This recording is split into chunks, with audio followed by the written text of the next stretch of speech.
प्रभु यीशु मसीह का सुसमाचार। लुका 1 अध्याय। इसलिए कि बहुतों ने उन बातों को जो हमारे बीच में होती है इतिहास लिखने में हाथ लगाया है, जैसा कि उन्होंने जो पहले ही से इन बातों के देखने वाले और वचन के सेवक थे हम तक पहुंचाया।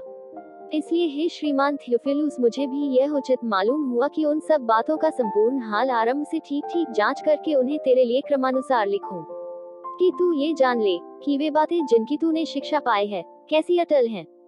यहूदियों के राजा हेरोदेस के समय अबिय्याह के दल में जकर्याह नाम का एक याजक था, और उसकी पत्नी हारून के वंश की थी, जिसका नाम एलीशिबा था। और वे दोनों परमेश्वर के सामने धर्मी थे, और प्रभु की सारी आज्ञाओं और विधियों पर निर्दोष चलने वाले थे।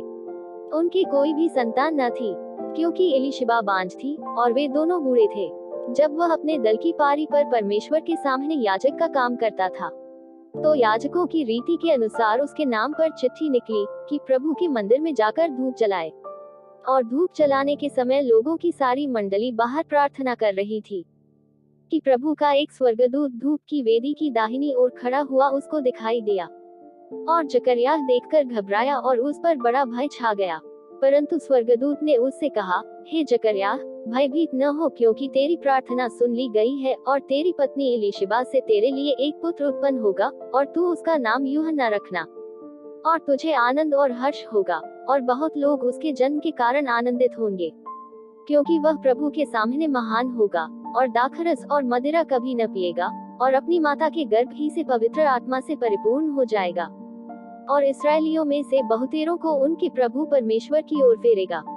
वह एलिय्याह की आत्मा और सामर्थ में होकर उसके आगे आगे चलेगा, कि पितरों का मन लड़के वालों की ओर फेर दे, और आज्ञा न मानने वालों को धर्मियों की समझ पर लाए, और प्रभु के लिए एक योग्य प्रजा तैयार करे।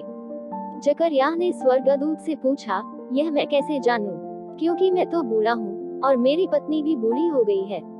स्वर्गदूत ने उसको उत्तर दिया कि मैं जिब्राइल हूँ, जो परमेश्वर के सामने खड़ा रहता हूँ, और मैं तुझसे बातें करने और तुझे ये सुसमाचार सुनाने को भेजा गया हूँ। और देख, जिस दिन तक ये बातें पूरी न हो ले, उस दिन तक तू मौन रहेगा और बोल न सकेगा, इसलिए कि तूने मेरी बातों की जो अपने समय पर पूरी होंगी प्रतीति न की। और लोग जकर्याह की बात देखते रहे और अचंभा करने लगे कि उसे मंदिर में ऐसी देर क्यों लगी। जब वह बाहर आया तो उनसे बोल न सका, सो वे जान गए कि उसने मंदिर में कोई दर्शन पाया है, और वह उनसे संकेत करता रहा और गूंगा रह गया। जब उसकी सेवा के दिन पूरे हुए तो वह अपने घर चला गया। इन दिनों के बाद उसकी पत्नी एलीशिबा गर्भवती हुई, और 5 महीने तक अपने आप को ये कह के छिपाए रखा कि मनुष्यों में मेरा अपमान दूर करने के लिए प्रभु ने इन दिनों में कृपा दृष्टि करके मेरे लिए ऐसा किया है। 6वें महीने में परमेश्वर की ओर से जिब्राइल स्वर्गदूत गलील के नासरत नगर में एक कुंवारी के पास भेजा गया, जिसकी मंगनी यूसुफ नाम दाऊद के घराने के एक पुरुष से हुई थी। उस कुंवारी का नाम मरियम था। और स्वर्गदूत ने उसके पास भीतर आकर कहा, आनंद और जय तेरी हो, जिस पर ईश्वर का अनुग्रह हुआ है, प्रभु तेरे साथ है। वह उस वचन से बहुत घबरा गई और सोचने लगी कि यह किस प्रकार का अभिवादन है। स्वर्गदूत ने उससे कहा, हे मरियम, भयभीत न हो, क्योंकि परमेश्वर का अनुग्रह तुझ पर हुआ है। और देख, तू गर्भवती होगी, और तेरे एक पुत्र उत्पन्न होगा, तू उसका नाम यीशु रखना। वह महान होगा, और परम प्रधान का पुत्र कहलाएगा, और प्रभु परमेश्वर उसके पिता दाऊद का सिंहासन उसको देगा, और वह याकूब के घराने पर सदा राज्य करेगा, और उसके राज्य का अंत न होगा। मरियम ने स्वर्गदूत से कहा, ये क्यों कर होगा, मैं तो पुरुष को जानती ही नहीं। स्वर्गदूत ने उसको उत्तर दिया कि पवित्र आत्मा तुझ पर उतरेगा, और परम प्रधान की सामर्थ तुझ पर छाया करेगी, इसलिए वह पवित्र जो उत्पन्न होने वाला है परमेश्वर का पुत्र कहलाएगा। और देख, और तेरी कुटुंबिनी एलीशिबा के भी बुढ़ापे में पुत्र होने वाला है। यह उसका, जो बांझ कहलाती थी, 6वां महीना है, क्योंकि जो वचन परमेश्वर की ओर से होता है वह प्रभाव रहित नहीं होता। मरियम ने कहा, देख, मैं प्रभु की दासी हूँ, मुझे तेरे वचन के अनुसार हो। तब स्वर्गदूत उसके पास से चला गया। उन दिनों में मरियम उठकर शीघ्र ही पहाड़ी देश में यहूदा के एक नगर को गई, और जकर्याह के घर में जाकर एलीशिबा को नमस्कार किया। जो ही एलीशिबा ने मरियम का नमस्कार सुना, त्यों ही बच्चा उसके पेट में उछला, और एलीशिबा पवित्र आत्मा से परिपूर्ण हो गई। और उसने बड़े शब्द से पुकार कर कहा, तू स्त्रियों में धन्य है, और तेरे पेट का फल धन्य है। और यह अनुग्रह मुझे कहाँ से हुआ कि मेरे प्रभु की माता मेरे पास आई। और देख, ज्यों ही तेरे नमस्कार का शब्द मेरे कानों में पड़ा, त्यों ही बच्चा मेरे पेट में आनंद से उछल पड़ा। और धन्य है वह जिसने विश्वास किया कि जो बातें प्रभु की ओर से उससे कही गईं, वे पूरी होंगी।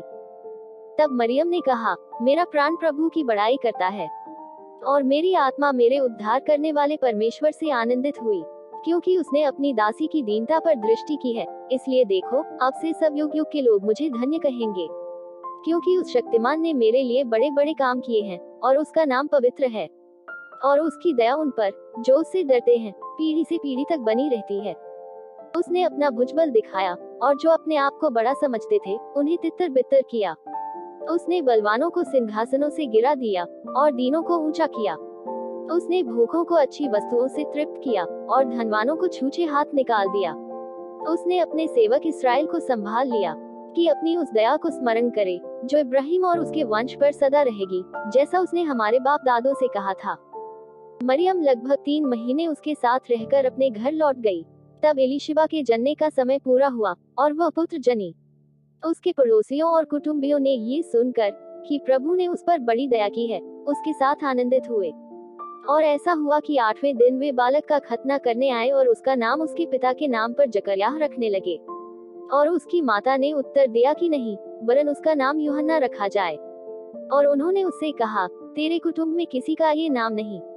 तब उन्होंने उसके पिता से संकेत करके पूछा कि तू उसका नाम क्या रखना चाहता है। और उसने लिखने की पट्टी मंगाकर लिख दिया कि उसका नाम यूहन्ना है, और सबों ने अचंभा किया। तब उसका मुंह और जीभ तुरंत खुल गई, और वह बोलने और परमेश्वर का धन्यवाद करने लगा।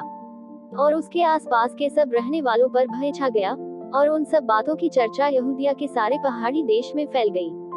और सब सुनने वालों ने अपने अपने मन में विचार करके कहा, यह बालक कैसा होगा, क्योंकि प्रभु का हाथ उसके साथ था। और उसका पिता जकरयाह पवित्र आत्मा से परिपूर्ण हो गया, और भविष्यद्वाणी करने लगा कि प्रभु इस्राएल का परमेश्वर धन्य हो, कि उसने अपने लोगों पर दृष्टि की और उनका छुटकारा किया है, और अपने सेवक दाऊद के घराने में हमारे लिए एक उद्धार का सीन निकाला, जैसे उसने अपने पवित्र भविष्यद्वक्ताओं के द्वारा जो जगत के आदि से होते आए हैं कहा था, अर्थात हमारे शत्रुओं से और हमारे सब बैरियों के हाथ से हमारा उद्धार किया है, कि हमारे बाप दादों पर दया करके अपनी पवित्र वाचा का स्मरण करे, और वह शपथ जो उसने हमारे पिता इब्राहिम से खाई थी, कि वह हमें ये देगा कि हम अपने शत्रुओं के हाथ से छुटकार उसके सामने पवित्रता और धार्मिकता से जीवन भर निडर रहकर उसकी सेवा करते रहें। और तू हे बालक परम प्रधान का भविष्यद्वक्ता कहलाएगा, क्योंकि तू प्रभु के मार्ग तैयार करने के लिए उसके आगे आगे चलेगा, कि उसके लोगों को उद्धार का ज्ञान दे जो उनके पापों की क्षमा से प्राप्त होता है। ये हमारे परमेश्वर की उसी बड़ी करुणा से होगा, जिसके कारण ऊपर से हम पर भोर का प्रकाश उदय होगा, कि अंधकार और मृत्यु की छाया में बैठने वालों को ज्योति दे, और हमारे पांवों को कुशल के मार्ग में सीधे चलाए। और वह बालक बढ़ता और आत्मा में बलवंत होता गया, और इस्राएल पर प्रकट होने के दिन तक जंगलों में रहा। आप सभी को इन वचनों के द्वारा ढेर सारी आशीष मिले, हम उद्धारकर्ता यीशु मसीह के नाम से मांगते हैं, आमीन। आप सभी को जय मसीह की।